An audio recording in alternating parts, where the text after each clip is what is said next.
একটা ছিদ্র বন্ধ করতে গেলে আর একটা দিয়ে পানি ভরে, এইভাবে আর কতদিন? টিনগুলো সব জং ধরে ধরে শেষ। ছেলের কাছে চাইলেই তো পারো, ওরে মানুষ করতে গিয়াই তো সব না, আগামী মাসে পেনশনের টাকাটা পেলে। খোকা, কেমন আছিস বাপ? মা, আমি একটু ব্যস্ত আছি, পরে ফোন করি। আমার দাদু ভাই কেমন?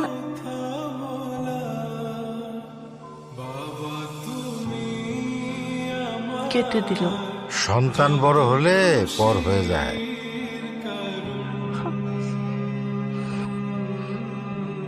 আমরা অযথাই চেষ্টা করি ধরে রাখার। চলো না দাদু ভাইরে দেখে আসি। নিজের নাতনিরে দেখতে যাব, তার জন্য কারো অনুমতির দরকার আছে নাকি?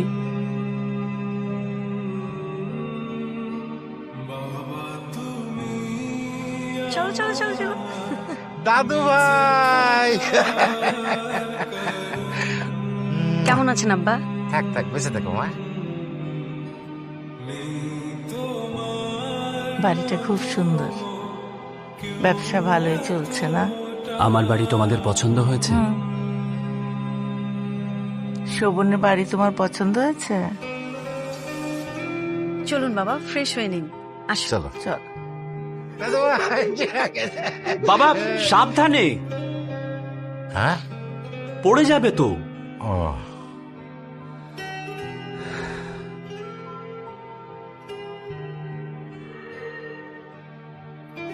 বাবা কি করতেছো? সাবধানে দরজা লাগাও।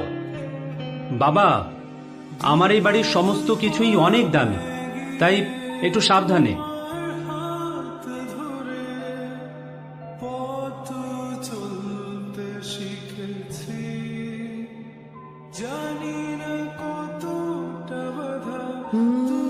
বাবা, আমি যেদিন বড় হব সেদিন আমাদের অনেক বড় একটা বাড়ি হবে, এই ছবির মতো। ওরে আমার মানি, আমাদের অনেক বড় বাড়ি হবে। সত্যি ছবিটা অনেক সুন্দর এঁকেছিস।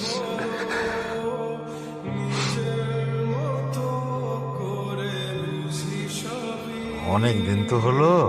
অনেক দিন হয়েছে। না না বাবা, আপনাকে আর কিছুদিন থাকতেই হবে। আর 2 মাস পরেই তো আপনার মেডিকেল চেক আপ আছে। আর সামনে ঈদ, এবার ঈদে গ্রামে সবাই মিলে খুব মজা হবে। কি মজা, দাদু বাড়ি যাব। বাবা আর একটু খেয়ে নাও, এই যে অল্প অল্প, আর একটু, এটা শেষ করো। কিন্তু টিনের ছিদ্রগুলো তো বন্ধ করা হলো না। সেটাই তো ভাবছি, ওদেরকে কই যে রাখবো।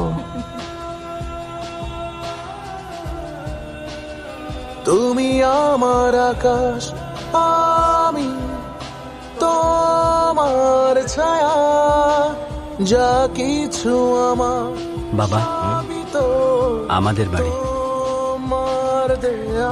আমাদের বাড়ি